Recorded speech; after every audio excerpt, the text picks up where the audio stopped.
إن الحمد لله نحمده ونستعينه ونستغفره ونعوذ بالله من شرور أنفسنا وسيئات أعمالنا. من يهده الله فلا مضل له ومن يضلل فلا هادي له. وأشهد أن لا إله إلا الله وحده لا شريك له وأشهد أن محمدا عبده ورسوله. أما بعد، السلام عليكم ورحمة الله وبركاته.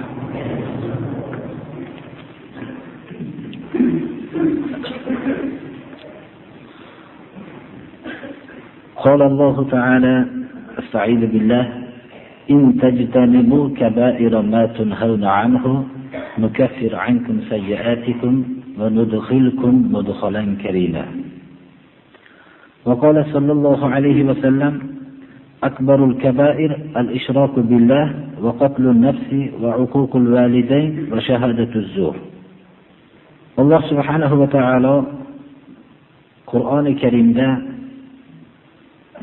bizga xabar berdiki, balki bashorat berdiki, sizlar qaytarilgan gunohlarning kattalaridan ijtinob qilsanglar, xatolarni kechiramiz va sizlarni xatolarni kechiribgina qolmasdan deydi Alloh subhanahu va taolo, ulug' o'rinlarga kirgizamiz deydi.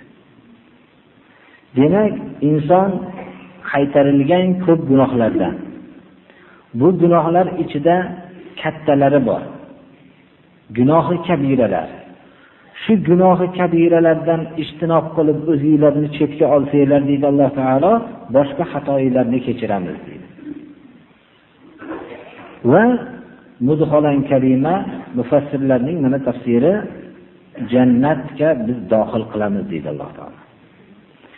Payg'ambarimiz sollallohu alayhi vasallam gunoh kabiralar ichida katta gunohlarning ham ichidagi eng kattalarga ishora qilib aytdilarki, mana bu hadis muboraklarda, muttafaqun alayh hadis, Imom Buxoriy, Imom Muslimning rivoyatlarida keltirilgan jami' sahihlarda. Katta gunohlarning ichida ham eng kattasi narsalarni osib, ko'zmonchoq va hokazo boshqa narsalarni osib, shuni saqlaydi, meni sayyoramni yoki uyimni saqlaydi, yoki boshqa deb farzandimni saqlaydi deyish, bu gunoh kabiradir. Bizga Rasululloh sallallohu alayhi vasallam yo'llanma berdilarki, biror bir narsa ajablantirsa, uyini kirgan vaqtida xursand bo'lib, uyi bir ajabga solsa, mashaalloh, la havla va la quvvata illa billah desin deb ta'lim berganlar. Qur'oni Karimda ham sura Kafda "Valaula iz dakhalta jannataka qulta ma sha'allohu la havla va la quvvata illa billah." Shuni aytsang bo'lmasmidi bog'ingga kirgan vaqtida? Bog'da yo uyi ajablantirsa, mana bu kalimani aytishlikni Rasululloh sallallohu alayhi vasallam bizga mashru qildi. Xullas birodarlar, qaysi narsa islomda mashru bo'lgan bo'lsa biz tashaganmiz. Qaysi narsa gunoh bo'lsa shu narsani olganmiz. Kishining jasadi va aqli haqidagi taalluqli bo'lgan gunoh kabiralar. Nohaq odam o'ldirishlik gunoh kabira. Insonning jasadiga taalluqli. Insonni yondirib azob berish yo biror hayvonni yondirib azob berishlik. Zaif kishilarga zo'ravonlik qilishlik. Insonning jasadi va bu aqliga taalluqli bo'lgan narsalar. Zaiflar kimlar kiradi?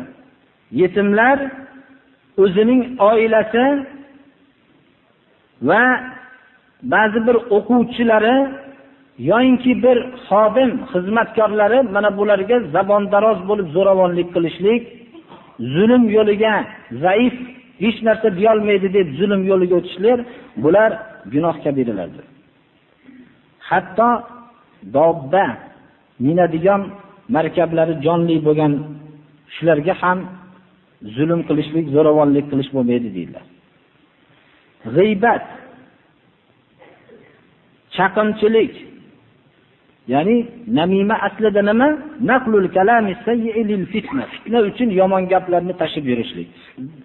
Bu gunoh kabiralardandir. mast qiluvchi ichimliklar uning nomi nima bo'lishligidan qat'iy nazar. Mast qiluvchi ichimliklarning hamma turli nomlari, xoh o'zbek tilida, xoh boshqa ajnabiy tillarda bo'lsin, hammasi gunoh kabiralardir. Zahar ichishlik hayotdan bezor bo'lib gunoh kabiralardandir. To'ng'iz go'shtini yeyishlik yo o'laksani go'shtini yeyishlik zaruratsiz. Ya'ni muzdar bo'lgan holatda mana darslarimizda aytganmizki, inson ochidan o'ladigan soat kelgan vaqtida harom bo'lgan o'laksani go'shti, to'ng'iz go'shtlari nima bo'ladi? Halol bo'ladi, ma'lum bir miqdorda hayotni saqlab qolishlik uchun. Zarar qiluvchi ichimliklar bular gunoh kabiralardir. Bularning ichiga birodarlar, gunohi kabiralarda ichiga afyun va duxon, bu hamma kashandaliklar shular kiradi birodarlar. Bular hammasi insonga zararligini musulmon va kofir tabiblar hammasi tan olishgan. Umri bo'yi kashandalik qilayotgan odam ham buning zararini bilib turib kashandalik qiladi. Bu narsalar hammasi gunoh kabiralardir. Xususan gunoh sag'ira deb da'vo qilgan odamlar gunoh sag'ira davomiy qilishlik bilan gunoh kabiraga aylanadi. Davomiy deb nimani aytadi? Shu kashandalik mabodo davomiy gunoh sag'ira dunyoda bitta bo'lsa, shu kashandalikdir. Chunki davomiy narsa boshqa narsa yo'q birodarlar. Mabodo bir dona davomiy gunohi sag'ira deb da'vo qilganlar bo'lsa, shu kashandalik davomiy bo'lgan gunoh sag'ira bo'ladi. Mabodo takror aytamiz, gunoh sag'ira deganlarning da'vosida. Botil bilan jidal janjal qilishlik. O'zi gapirayotgan so'zingiz nohaq. Haqqa qarshi chiqishlik uchun nohaq so'zingiz bilan kurashmoqchisiz. O'zingizni ra'yingizni bunyodga chiqarishlik uchun. Bu gunoh kabira birodarlar. Odamlarga zulm qilishlik, haqni inkor qilishlik, haq bo'lganda g'azabi kelishligi gunoh kabiradir birodarlar.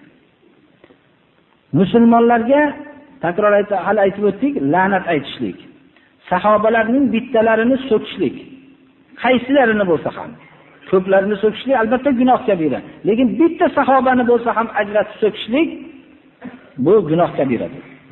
Takabburlik qilishlik, ujub va tajassus, odamlarni doim tekshirib, odamlar sizga aytmoqchi bo'lmagan, aytmoqchi emas bir gapni, shuni quvib yurib kutishtirishlik.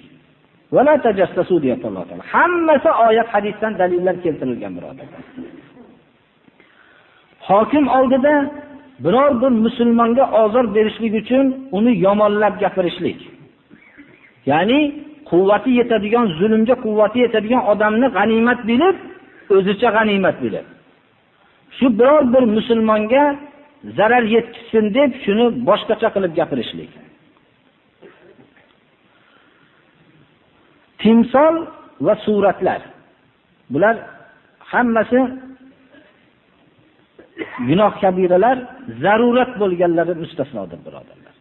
Zarurat bo'lganlar guvohlik, shunaqa o'rinlarda inson o'zini tasvirini hujjat qilishlikka hojat tushib qoladi. Moldagi gunoh kabiralar. Yetimni molini yeyishlik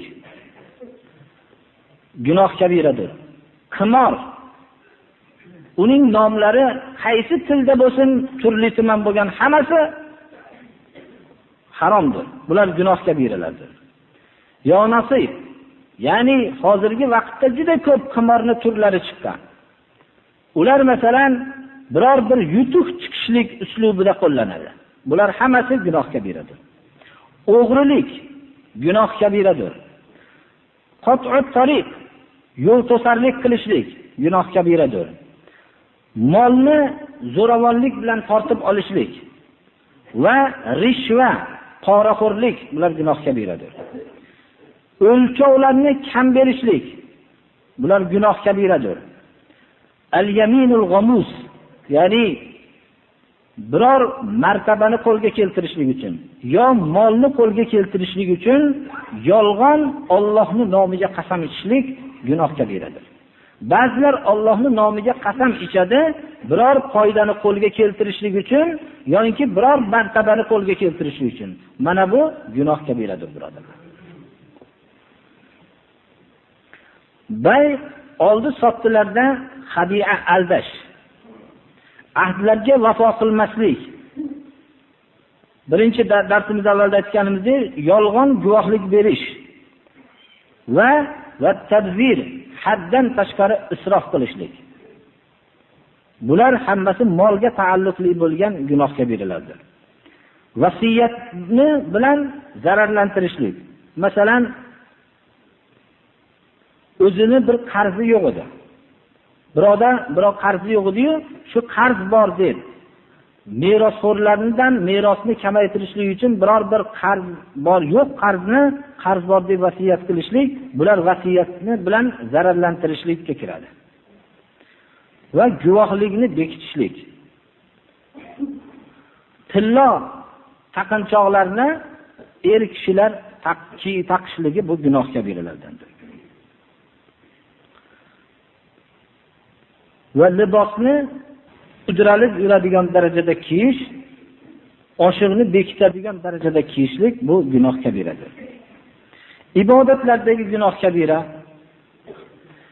namozni tark qilishlik yoki uzrsiz vaqtidan ta'xir qilishlik, zakot bermaslik, Ramazonda uzrsiz roza tutmaslik, hajga qodir bo'lib turib haj qilmaslik, Alloh yo'lidagi jihoddan qochishlik, ya'ni jon bilan, mol bilan, til bilan bo'lgan jihodlardan va juma namozini tark qilishlik. Amr ma'ruf, nahiy munkar buni qodir bo'lgan odam tark qilishligi. Bavldan o'zini ehtiyot qilmaslik. Ya'ni bavldan ehtiyot qilmaslikni buni turi ko'p, birodarlar. Ba'zi kishi o'zini tozalamasligi yoki u bavldan ehtiyot bo'lmaslik mutlaq hozirgi dinsizlarga o'xshagan bavldan hech qanday ehtiyot bo'lmasligi. Ya'ni o'zini tahoratxonaga kirganda ehtiyot qilmasdan shu yerdan kirib chiqishlik. Yo bo'lmasam poklamasligi. Bavldan payg'ambarimiz sollallohu alayhi vasallam ehtiyot bo'lishlikka buyurdilar. Jamoat namozlarini ham birodarlar uzrsiz tark qilib qo'yishligimiz bu gunoh kabiraga kiradi. Chunki payg'ambarimiz sollallohu alayhi vasallam do'st tutardimki, bir kishini imom bo'lishlikka buyursam-da, jamoatga chiqmaganlarni uylarini yondirib yuborsam deganlar. Shuning uchun gunoh kabiralarga kiradi. Bularning hammasini mabodo biz dalil bilan aytsak uzoq vaqt bo'lishligi uchun aytmasdan ba'zilarga ishora qilib qo'ydik. Oilaga, nasabga taalluqli bo'lgan gunoh kabiralar, zino gunoh kabira. Zino o'zining shar'iy nikohida bo'lmagan ayol bilan jinsiy aloqada bo'lishlik. Livot bu na'uzubillah erkaklar o'zaro jinsiy aloqada bo'lishligi. Pokiza mu'mina ayollarni nopoklikka nisbatlash. Pokiza ayolning sha'nida nopoklik, ya'ni uni zinoga tuhmatlashlik gunoh kabiralardandir. Ayol kishi o'zining ziynatlarini mahramlardan boshqaga ko'rsatib yurishligi. Ayol kishining o'zini er kishiga o'xshatishligi. Er kishining ayol kishiga o'zini o'xshatishligi bular gunoh kabiralardir. Ota-onaga osiy bo'lishlik albatta gunoh bo'lmagan ishlarda. Agar ota-onani buyrug'i gunoh ish bo'ladigan bo'lsa, itoat qilinmaydi. Yaqin qarindoshlarni Alloh buyurgan, bordi keldi qilishlikka buyurgan qarindoshlardan voz kechishlik. Ayol kishining o'zini huquqini o'tashlikda turmush o'rtog'iga itoat qilmasligi uzrsiz va hamda shariat hukmlariga hiyla, nayranglar ishlatishlik. Bu narsalar gunoh kabiradir. Misol qilib aytganimizda, shariat hukmini endi nikoh 3 marta taloq bo'lgandan keyin 1, 2, 3 taloq bo'lishlik bilan muttafaqun alayh boshqa turmush qilmaguncha u ayol bilan turmush qilish mumkin bo'lmaydi. Hammamiz bilamiz buni. Shunga hiylalar qilishlik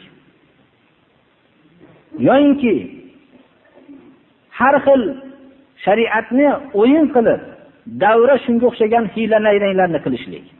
Mana bu narsalar shariatga hiyla qilishlik, bu birodarlar gunoh kabiralardandir. Ayol kishi turmush o'rtog'ining, ya'ni o'zini kuyovini yaxshiliklarini inkor qilishligi gunoh kabiradir. Buni aytib o'tishimiz kerak.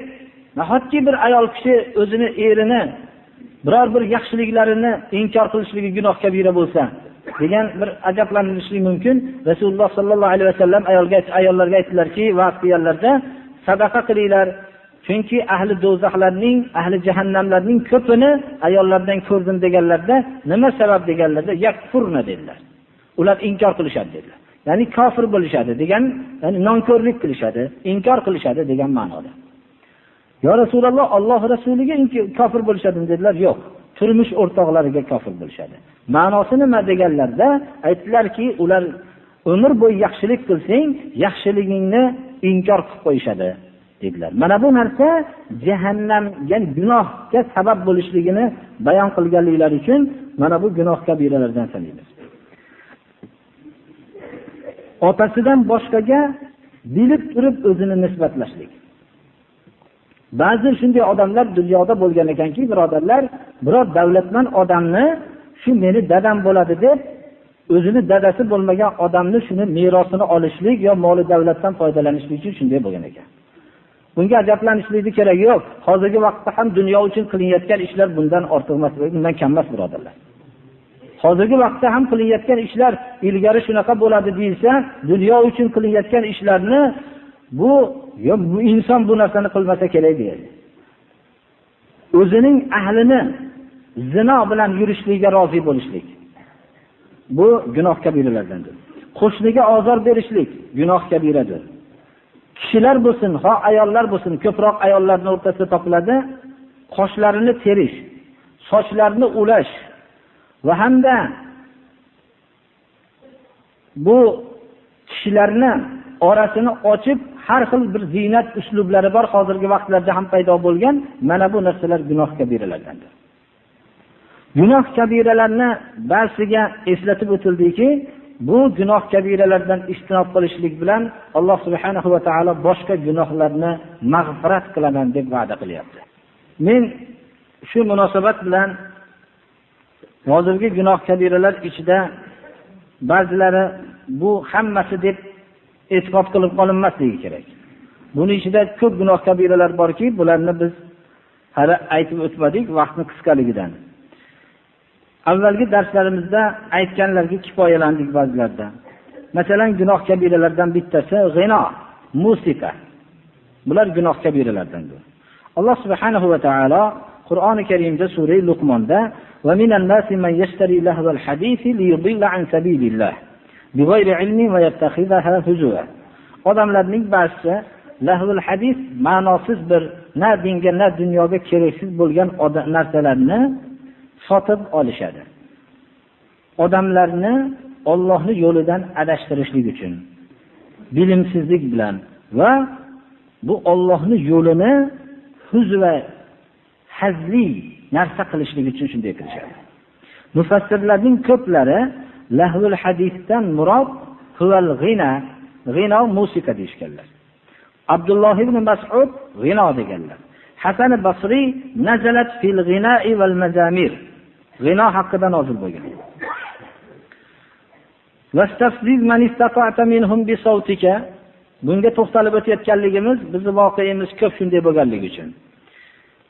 shaytonga Alloh taolo aytdiki, o'zingni tovushing bilan xohlaganlaringni yelkasini uchirib olib ket dedi. G'ino Mujohid tafsir aytdilarki, bu Mujohid Unzur Zadal Masir ibn al-Jawzi shu kitobga qarang dedilar. Ya'ni shunda shu oyatning tafsirini bayon qilganligini ishora qilib, bundan murod g'ino deyilgan ekan. G'ino birodarlar, mast qiluvchi ichimlik insonning jasadini ishdan chiqarsa, g'ino musiqalar insonning ruhini xuddi jasadini ishdan chiqargan mast qiluvchi ichimlikka o'xshagan ruhini ishdan chiqaradi. U hayotni bir hazli narsa deb bilib qoladi. Hayotdagi insonning vazifalarini hammasini esdan chiqaradi birodarlar. Shu yerda bir bu haqda ko'p munozaralarlik ba'zi suhbatlar bo'lganligi uchun mutlaqo g'ino mumkin emasmi yo mumkin joyi ham bormi deb ba'zi ilm o'qigan kishilar, lekin qalbida g'ino musiqani yaxshi ko'rganda shuniga istab dalil istab kechalari bilan uxlamasdan dalil istashlik natijasida ba'zi bir narsalarni bilishlari mumkin, shuni bilmasdan shuni aytilyapti, hujjat bor deb qolishliklari uchun men shu narsani o'qib beraman. G'ino mutlaqo mumkin emasmi yo mumkin joyi ham bormi degan savol bo'ladi. G'inoni mumkin degan kishilar Oysha roziyallohu anhodan rivoyat qilingan hadis sharifni olib keltirishadilar. Dakhala Rasululloh sallallohu alayhi va sallam alayha va indaha jariyatan tadriban bijuffayn va fi riwayatin indi jariyatan tughniyan فانتهرهما أبو بكر فقال صلى الله عليه وسلم دعهن فإن لكل قوم عيدا وإن عيدنا هذا اليوم. Oysha radhiyallohu anha onamiz aytadilarki, Rasululloh sallallohu alayhi vasallamning hujralariga kirganliklarini, u kishining oldilarida ikkita joriya bor edi. Joriya kim? Al-bintus saghiratu allati lam tablughil huluma. Kamolat yoshiga yetmagan qizchani joriya deydi arab tilida. Ya'ni kichkina qizchalar bor edi. Ikkovlari duf deb kichkina, bu bizni tilimiz bilan aytganda childirmachani aytamiz. Shuni urib turishgan edi. Ya'ni chalib turishgan edi. Abu Bakr radhiyallohu anhu kirdilarda zajr qildilar. Shunda Rasululloh sallallohu alayhi vasallam aytdilarki, qo'ying o'z holiga. Har bir qavmning aydi bayrami bo'ladi dedilar. Bizi bayramimiz shu kun dedilar. Ya'ni Eid Qurbon yo Eidul Fitr kunlari edi. Tushunarlimi? Joriyaton kichkina qizchalar. Bu hadis sharif Imom Buxoriyning Jami' sahihlarida keltirilgan. Imom Ahmad ibn Hanbal rivoyat qilgan bir sahih hadislardan bittasi borki, faslu ma baynal halal val harom darbud duffi va sawtu fin nikah. Halol bilan haromni o'rtasidagi ajratib turuvchi narsa duf. Shu duf, yana aytib o'tganimizdek, kichkina childirmachani urib turishlik va savt, ba'zi bir tovush chiqarib, bu kelinni xushnud qiladigan ba'zi tovushlik, ba'zi she'rlarni shariatga xilof bo'lmagan she'rlarni aytib turishlik nikoh vaqtida dedilar. Ya'ni nikohda faqat. Bu narsani birodarlar yana bir nashidlar, ya'ni islomiy nashidlar, islomiy ruhni ifodalovchi ba'zi she'rlarni o'qishlikka ham ish vaqtlarida, qattiq ish bo'layotgan vaqtlarda o'qishlik ham bu shariatga muvofiq ishdir. Rasululloh sallallohu alayhi vasallam buni qilganlar. Payg'ambarimiz sallallohu alayhi vasallam Abdulloh ibn Ravoha shu kishining so'zlarini Xandaqni kavlayotgan vaqtlarida ishlagan kishilarni jur'atlantirib tushlik uchun Allohumma la aysha illa ayshul axirah faghfir lil ansori val muhajira. Ey Alloh, hayot, yashash faqat oxirat hayotidir. Oxiratdagi yashash haqiqiy yashashdir. Ansorlar va muhojirlarni o'zing gunohlarini mag'firat qilgin degan Abdulloh ibn Ravohani she'rlarini o'qidilar. Shunda ansorlar, muhojirlar buni eshitishib radhiyallohu anhum ajma'in, nahnu allazina bay'u Muhammadan alal jihadi ma baqina abada. Muhammad alayhisalom bilan jihodga bay'at qilganlar bizmiz, modomiki hayotda tirik o'say deb she'r bilan javob qilishardilar. Payg'ambarimiz sollallohu alayhi vasallam sahobalar bilan Xandaqni kavlayotganlarida yana mana bu Abdulloh ibn Ravohani she'rlarini ham o'qirdilarki, vallohi lavlallohu mahtadayna va la sunna va la sallayna فأنزلا سكينة علينا وثبت الأقدام إن لاقينا والمشركون قد بغوا علينا إذا أرادوا فتنة أبينا يرفع بها صوته أبينا متفق عليه. الله كقسم ichib aytamanki dedilar Rasululloh sollallohu alayhi vasallam, Allohning hidoyati bo'lmasa biz hidoyat bilan emasdik dedilar. Ro'za ham tutmagan bo'lardik, namoz ham o'qimagan bo'lardik. Bizlarga oromni tushirgin, qadamlarimizni mustahkam qilgan dushman bilan ro'baro bo'lganimizda mushriklar bizga tajovuz qilishdi. Agar dinimizdan aldamoqchi bo'lsa biz bosh tortamiz deganlarda shu bosh tortamiz deyshadilar.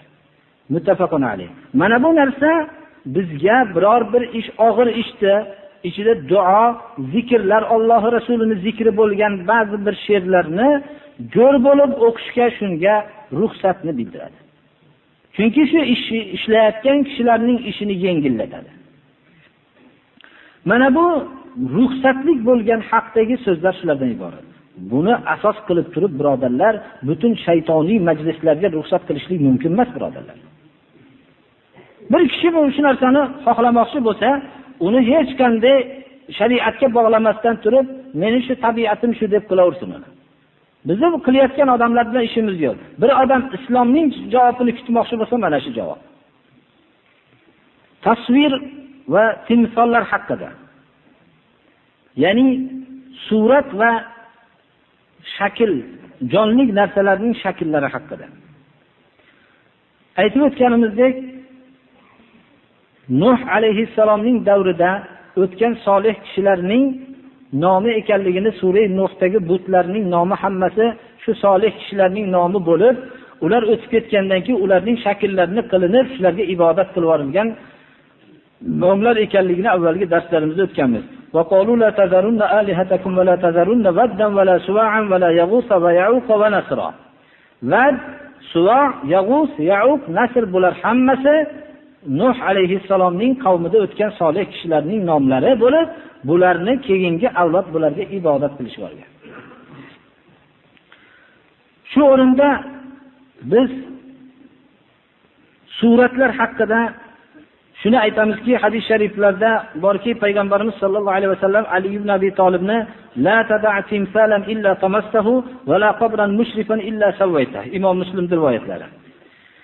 Imom Ahmad ibn Hanbalning Jami' Sahih musnadlarida keltirilgan rivoyatda wala suratan illa la takhtaha. Ali ibn Abi Talibni Rasululloh sallallohu alayhi vasallam buyurdilarki, biror bir jonli narsani shaklini ko'rsangiz, tekislab keting va baland qabrlarni pastlatib yerga yaqin qilib keting deb buyurdilar. Bir rivoyatda biror bir suratni ko'rsangiz, la takhtaha aligini bo'yab keting dedilar. Chunki bu suratlar hammasi bizlarni shirkka olib boradi. Rasululloh sallallohu alayhi vasallamdan Oysha radhiyallohu anha rivoyat qiladilarki, anna hashtarat numruqatan fiha tasawir. Bir numruqa, bir mato sotib oldilar. Bunda suratlar bordi. Rasululloh sallallohu alayhi vasallam ko'rganlarda darvoza oldida turib qoldilar. Hujraga kelib darvoza oldida turib qoldilar. Falam yadkhul kirmadilar. Fa'urifat fi wajhihi al-karahiya. Yuzlarida yoqinsizlik belgisi ko'rindi. Faqalat ya Rasululloh atubu ila Allohi va rasulihi fama aznabtu. Alloh rasuliga tavba qilaman, nima gunoh qildim deb so'radilar Oysha radhiyallohu anha. Rasululloh sallallohu alayhi vasallam aytdilarki, ma balu hadhihi numruqa? Bu mato nima dedilar. Faqalat ishtaraytuha li taq'ud alayha va tuwassidaha. Shunday o'tirasiz deb sotib oldim va hamda buni visoda to'shak qilib o'tirasiz dedim. Visoda birodarlar bolish deb tushunilmasin. To'shak ma'nosi bo'lishligi uchun visoda hozir biz bolish shaklicha bo'lgan, har bir odamga bittadan o'tiradigan narsa bo'lgan, uzundan uzun to'shaklar bo'lgan narsa vaqt. Rasululloh sallallohu alayhi vasallam aytdilarki, inna ashaba hadhihi suwar yu'azzabuna yawmal qiyamah. Shu surat egalari qiyomat kuni azoblanishadi dedilar. Va yuqulu lahum ahyu ma khalaqtum. Bizlar mana yaratdim deb da'vo qilgan narsalarni tiriltiringlar, jon kirgizinglar deyiladi. Thumma qala innal bayta alladhi fihi suwar la tadkhuluhu al-malaika. surat bo'lgan uyga farishtalar kirmaydi dedilar. Ashaddun nasi azaban yawmal qiyamati allazina yudahuna bi xalqillah. Muttafaqun alayhi hadis sharif. Imom Buxoriyda rivoyatlarda keltirilgan boshqa hadisda inna nabiyya lamma ra'a as-suwara fil bayti lam yadkhul hatta muhiyat. Payg'ambarimiz sollallohu alayhi vasallam uyda suratlarni ko'rganlarda kirmaganlar, hatto shu surat yo'qotilguncha. Mana bu narsa, bundan boshqa hadislar ko'p. Men shuni bilan aytmoqchimanki, birodarlar, bu suratda hayosiz surat emas bo'lar. Bu hozirgi aytilayotgan suratlar hayosiz suratlar bo'lgan emas. Shunday suratlar bo'lgan uyga payg'ambarimiz sollallohu alayhi vasallam maloika kirmaydi deyaptilar. Hozirgi vaqtda hayosiz suratlar tarqalgan. Bu narsalar birodarlar avvalda jinoyat edi. Mabodo bir kishi hayosiz suratni ko'tarib kelayotganligi bilan ushlansa, jinoiy javobgarlikka tortilardi. Hayosiz tomoshalar bo'lsa, jinoiy javobgarlikka tortilardi. Bu narsaning dinga qattiq bir zararini hech kim bilmasdi, birodarlar. Shuning uchun bunga qarshilik qilinadi. Bu narsa dinni asosan yo'qotib beradigan narsa ekanligi sezilgandan keyin bunga ruxsat olib ketdi, birodarlar, ko'p joylarda. Odamlar shuni, bu Sahyuniya mana bu suratlar orqali dinni odamlarning qalbidan yo'qotib tashlaydi. U hayosiz suratni ko'rishlik bilan zavqlangan qalb Allohning muhabbati bo'lmaydi edi, birodarlar. Suratni bor bo'lsa Rasululloh sollallohu alayhi vasallam kirmagan bo'lsalar, u suratni pulga sotib olinsa, birodarlar, uyga o'z ixtiyori bilan olib kirsa, o'zi bilan kirsa va uni keyin tomosha qilishlikka soatlab buni ko'radigan bo'lsa, u uyda maloika bo'lmasligida shak shubha yo'q, birodarlar. U yerda shu surat va suratning egasiga o'xshagan mahluqlar vujud bo'ladi yerda. Shuning uchun biz bilishimiz kerakki, hayosiz suratlar shar'an man qilingan deb bilmoqligimiz kerak. Va bu narsani payg'ambarimiz sollallohu alayhi vasallamning ta'limlaridan o'rganmoqligimiz kerakki, bu surat bo'lgan o'ringa lam yadxul, kirmaganlar hech ham, hatto yo'qotilmaguncha.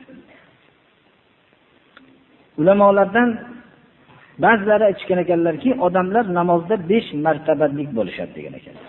Shu narsani o'zimizni bir tarbiyalaydigan namozda bilishligimiz uchun shuni o'qib bermoqchiman. Birinchi martaba o'ziga zulm qilgan namozxon martabasidir. Qur'oni Karimda favaylul lil musallin allazina hum an salatihim sahun.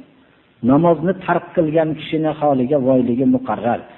Ammo namozidan beparvo bo'lgan namozxonlarning holiga voy deyapti Alloh taolo.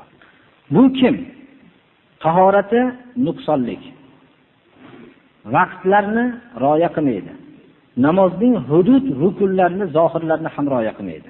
Mana bu odam holiga voy, birodarlar. Ikkinchi martabada bo'ladigan namozxonlar namozni vaqtlarini ham rioya qiladi. Zohiriy hudud, rukunlarni ham rioya qiladi. Tahoratlarni ham rioya qiladi. Lekin o'zining qalbidagi vasvasa bilan kurashishlikni zoya qiladi. Mutlaq o'zining qalbida kurashmaydi. Nima xayol bo'lsa o'zini qo'yib beradi, kurashmaydi. Bundan murod xayoliga bir narsa kelmaydi demoqchi emas. Inson borki, xayoliga bir narsa kelishlikka shayton vasvasa qiladi. Lekin shu bilan bo'lgan kurashga e'tibor bermaydi. Nima xohlagan xayol kelsa qo'yib beraveradi o'zini. Mana bu ikkinchi odam. Birinchi odam vayl e'lon qilingan. Bu namozxon azoblanadi, birodarlar. Ikkinchisi hozirgi o'qiganimiz hisob beradi. O'zi bilan vasvasani daf qilishlikda kurashmaganligi uchun. Uchinchisi namozning hududlari, rukunlari, vaqtlarini rioya qilgan. Vasvasani daf qilishlikda kurashgan. Xoh u vasvasa kelaversin, bu daf qilishlikdan qo'ymaydi. Vasvasa kelishni ham shayton jo'natishdan qo'ymaydi, bu ham kurashishlikni ham qo'ymaydi. Bu odam o'zining ashaddiy dushmani shayton bilan doim mujohadada, ham namozda, ham jihoddadir.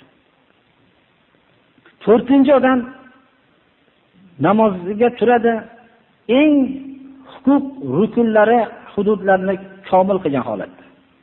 Qalbini butun hududlarning rioyasiga bag'ishlaydi. Biror bir narsani zoya qilib qo'ymaydi. Balki hamma maqsadi namozni barpo qilishlikka. Bu odam namozni Rabbining ubudiyati bilan sifatlanayotgan kishidir. Ya'ni Rabb taologa haqiqiy abd bo'la olayotgan kishidir. Bu odam albatta savoblanadi. 5-toifasi namozga turadi, go'yoki o'zini Allohning huzurida turgandek his qila oladi.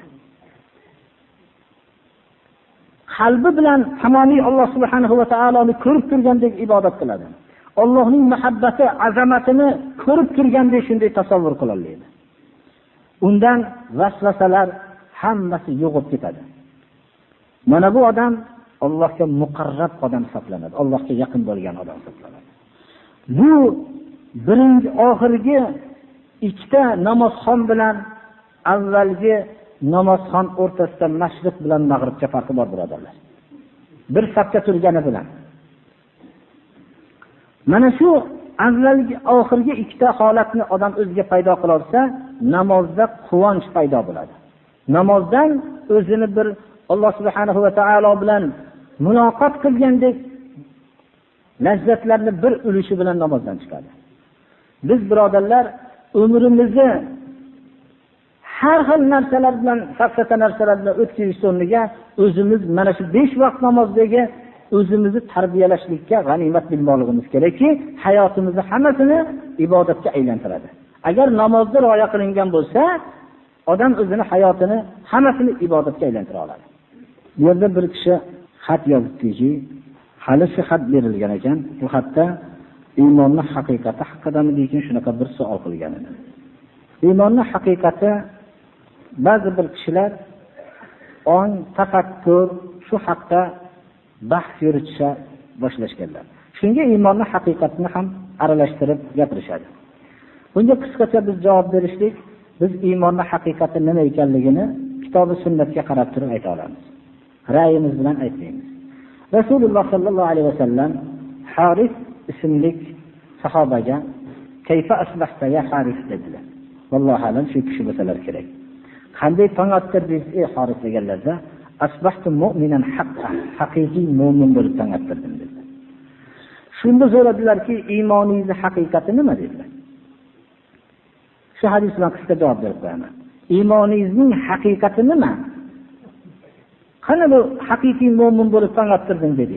Nima bu iymoningizning haqiqati deganlarda, aytdilar, Haris ismli sahoba, Alloh alam shu kishi bo'lsalar kerak, aytdilarki, agar ma'siyat qilayotgan vaqtimda shu mazmunda aytdilar, jahannam ahlini ichida turishlikni tasavvur qiladigan holatni agar o'ylamoqchi bo'lsam tasavvur qila olmayman dedilar. Ya'ni shu gunohni qilsam jahannam ahlining ichida qolaman deb, xuddi jahannam ichida azoblanayotgandek holatni tasavvur qila olmayman dedilar. Agar Allohning buyrug'ini qilayotgan vaqtimda ahli jannatlar ichida turayotganligimni, jannatni ro'baro'yimga olib kelib, shu yerda turganligimni tasavvur qila olmayman dedilar. Aytdilarki, iymonning haqiqatini topsiz Makka mushing dedilar. Iymonning haqiqati haqida bir kengaytirib o'tirishning hojati yo'q. Bunga bu masala iymonning haqiqati haqida ba'zi nimalar, ong, tafakkur va boshqa bir o'zining falsafiy fikrlari bilan bayon qilishlik bu menimcha to'g'ri bo'lmasa kerak. Chunki Rasululloh sollallohu alayhi vasallam bilan ulug' sahoba ismlik eng bu kishi bir sahobalarning ichida haqiqiy bir Harisni aytishadilarki, bu kishini ko'rdim, peshonalari tuyaning tizzasiga o'xshab ketgan edi deydilar. Ya'ni uzoq sajdalarda turganligida. Shunchalik bir sahoba bilan o'rtalarida o'tgan bir suhbatni shu bilan nima qilganlar. Radiyallohu anhu de sahobalarga aytamiz, tobiinlarga rahmatullohi alayhim deb qo'yamiz. Chunki Qur'oni Karimda sahobalarni radiyallohu anhum deb qo'yilgan. Ba'zi o'rinlarda vallazina tabauhum bi ihsanin radiyallohu anhum, ularga yaxshilik bilan ergashganlar Robbiyallohu anhum degan kalima ham kelgan, Robbiyallohu anhum deb qo'ysak bo'laveradi. Bo'lsa, menda bir kishi ma'nosini so'ram, tushunmaganman.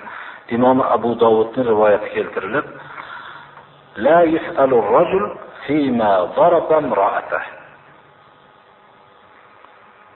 Umar radhiyallohu anhudan rivoyat deyaptilar. Men shu hadis sahih bo'lsa, Imom Abu Dovudning sunanlarida keltirilgan bo'lsa, ma'no shu bo'ladiki, kishini ayolini nima maqsadda urganligini so'ralmaydi degan bo'ladi. La yus'alu ar-rajul o'qiladi.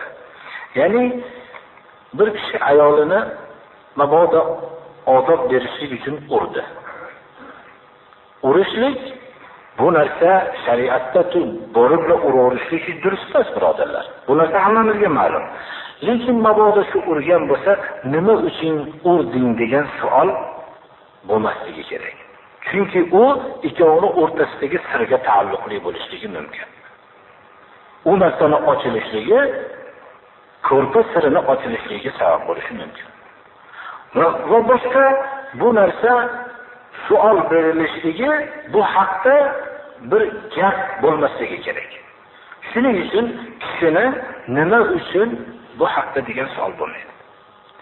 Misol buni yaxshilab tushunish uchun bir odam farzandini odoblantirish uchun urgan bo'lsa, qani ma'chikinchi siz nima uchun urdingiz deydigan bo'lsa, bu farzand va otani tamoman o'rtasini buzib tashlaydi, birodarlar. Nega hamma uyda qozixona quriladi? Bu ertaga siz o'rtaga chiqib qo'ysangiz, nima uchun urganligi bilan ayolingiz bilan urganligi haqida indinga borsangiz, ittifoq bo'lishayotgandan keyin siz o'rtadan chiqib yomon odamga aylanib ketaverasiz. Qozilik mansabidan shu vaqtda tushasiz. Ayollarni bo'yniga osadigan zanjir, marvarid, taqinchoqlar. Zanjir dishidan katta bir molni bo'yniga bosiladigan zanjirni iroda qilmagandir u. Bir ziynatga iroda qilgan bo'lsa kerak. Bu ya'ni shunaqa bir kichkina tilla zanjir deb yozilibdi, yaxshi. Ya'ni bir kichkina shunaqa ziynatli narsalarni taqinchoqlar taqishlar, bu narsalar hech qachon shirkning jumlasidan bo'lmaydi, birodarlar. Ya'ni bu ziynatga kiradi. Ziynatlanishlik o'zini ota-onasiga, turmush o'rtog'iga, farzandlari va mahramlariga ziynatlashlik ibodat bo'ladi. Chunki ota-ona farzandini o'zini ziynatli, yaxshi holatda yurganligini ko'rsa quvonadi. Shuning uchun shu ibodat bo'ladi. Biror bir kishi hayvonni biror joyga atasa-yu, so'yishda bismillah desa, durustmi, durust emasmi? Durust emas. Atashligida durust emas, shunday bilan durust emasga aylanadi. Shirk amali bo'ladigan bo'lsa, siz chiqib keting shu yerdan. Agar fitna shunday bo'ladigan bo'lsa. Kuchingiz esa tushuntiring, tushunadigan bo'lsa. Tushunishni xohlamasdan fitna chiqaradigan bo'lsa, chiqib keting o'zingizga kuchingiz esa. Shirk amalini mabodo deb savolga shuni javob beraveramiz. Shirk amalini qilib qo'ygan bo'lsa, ogohlantirilishligi bilan qaytsa, uning amali habata bo'lmaydi. O'tgan darslarimizda buni aytib o'tganmiz, birodarlar. Chunki Rasululloh sollallohu alayhi vasallam davrida mana ogohlantirilganda shunda qaytdilar. Qaytgani shuki, bizga ham zot anvatdan bir qibering, bir bizni qurol aslahalarimizni olsin shuga alohida e'tikob o'tiradigan bitta narsa qilib bering deganlarda inna hassunan dedilar. Xuddi mana Musa alayhisalomga tobeylari aytgandek gapni aytdilar dedilar. Darvoq ular bu gapimiz xato deyishlar bilan u amal, u shirk bo'lmaydi, birodarlar. Insondan shirk amal sodir bo'lsa, ogohlantirilsa qaytsa, u narsa amali habata bo'lmaydi. Qo'mada bir ikkita savollar bo'ldi. Shu savollarga men bu umumiy javob bermoqchiman, birodarlar. Juda ko'p duolar bizdan so'raladi shu yerda. Biz umumiy duo qilamiz. Bularda alohida bittadan aytmayman. Masalan, ba'zi bir kishilar to'g'ri shu jamiyda ba'zi duolar ijobat topganligini guvohimiz deydi-da, bir farzand solih bersin deydi. Shuni duo qilaylik deydi. Yaxshi. Ba'zilari ota-onamiz betob deydi, duo qilaylik deyiladi. Shunaqa narsalar bo'lgan vaqtda shunga umumiy javob shuki, birodarlar, shu duo qilgan duoyimiz hamma uchun bo'lmoqligi kerak. minbarda alohida bir kishini shaxsiyati bo'lmasligi kerak masjidda. Chunki hammaga Alloh subhanahu va taolo farzand solih bersin. Hammani farzandini din islomga xizmat qiladigan bo'lsin. Shu xususiy minbar Alloh rasulini so'zi uchun bo'lmoqligi kerak. Birovni maqtash uchun bo'lmasligi kerak. Bu yerda faqat biz maqtaymiz Alloh rasulini va ularga Alloh rasuliga ergashgan sahobalar, tobiinlar va tabi'at tobiinlar. Boshqa bir kishini bu yerda biz maqtamaymiz. Bu minbar Alloh rasulini tarafidan bo'lgan so'zlarni aytilmoqligi kerak. Birovni shaxsiy o'ch oladigan joy bo'lmasligi kerak. Birovni masalan, birov bilan bir kishi demogan bo'lsa, shu yerda turib olib, undan bo'ladigan o'chini oladigan manzil bo'lmasligi kerak. Agar kimki shunday o'zi birov kishini maqtov uchun ishlatsa, yoki birovdan o'ch olishlik uchun minbarni ishlatsa, bu xiyonat bo'ladi, birodarlar. Alloh rasulining so'zi gapiriladi dedi. Shuning uchun men qo'rqamanki, bu duo qilishligimiz hammani duo qilamiz. Islomning rivojini, islomga xizmat qilayotganlarni umumiy duo qilamiz. Bu ayni duo. Lekin shu minbarda men ko'p duolarni ba'zan umumiy qilib qo'yishligimdan meni alohida bir duo qilinmadi degan fikr kelmasin, birodarlar. Bu yana ham o'zim mana shu minbarda bir xiyonat sodir bo'lib qolmasin. Bizda bir kishini masalan shu bironta odamni alohida shunga farzand bersin degan duoni qilishligimiz bilan bir minbarni qisman bir xiyonati bo'lib qolmasin deb umumiy duo qilishligimiz siri shu, birodarlar. Hatto bu yerda yana talab qilaman, bu domlamizni duo qilaydigan deb talab qilinglar. Nima uchun? Meni duo qilmoqchi bo'lsanglar, g'aybda hech kim ko'rmagan joyda g'oyibona duo qilib qo'yinglar. Ana shu bir-birimizni shu g'oyibona duo qiling. Bu yerda bunaqa falonchini, pistonchini deb bu minbarda bunaqa qilishligimiz sal bir g'alati bo'lib qoladi, birodarlar. Faqat Alloh rasulining so'zi bo'lmoqligi kerak. Albatta bilamizki, biz sizlarga muhabbatimiz bor, sizlarga bizga muhabbatinglar bor. Bu narsani Alloh subhanahu va taolo qanchaligini o'zi biladi. Va qalbimiz bilib turadi. Shuning uchun bir-birimizni duo qilayotgan vaqtda g'oyibona duo ekanligini, umumiy hamma musulmonlarni duo qilishligimizni, bu yerda g'oyib bo'lib turgan musulmonlarni duo qilishligini hammasini qilamiz.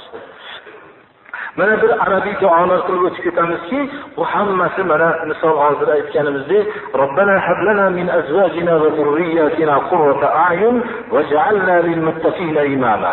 Xudoyo bizlarga ko'zimiz quvonadigan, juftlarimizni ham ko'zimiz quvonadigan qilib qo'ygin va farzandlarimizni ham ko'zimiz quvonadigan qilib qo'ygin degani, mo'min odamning ko'zi nimaga quvonadi? O'zini oilasini Alloh rasuliga itoat qilayotganligini ko'rsa quvonadi. Farzandlarini Alloh rasuliga itoat qilayotganligini ko'rsa quvonadi. Shunaqa quvonadigan juftlar va shunaqa quvonadigan farzandlar beradigan duolarni o'qib o'tamiz, birodarlar. Haqiqatda insonning qalbida farzandi bo'lmagan kishi Alloh menga bir farzand bersa, dinga xizmat qilsa degan narsa uning asosiy umniya orzusi bo'ladi. Bu narsa umuman inshaalloh duo qilinadi. Lekin minbardan boshqa yerda albatta bu duolar bo'ladi. اللهم أعز الإسلام والمسلمين وأذل الشرك والمشركين واحمي حوزة الدين.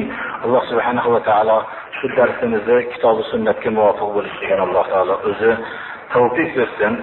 Allah Subhanahu ve Teala bu dersini biliş ve amel kılış ve bunga chaqirish ve bu yo'ldagi qiyinchiliklarga sabr qilishligini hammamizga Alloh Teala ato qilsin.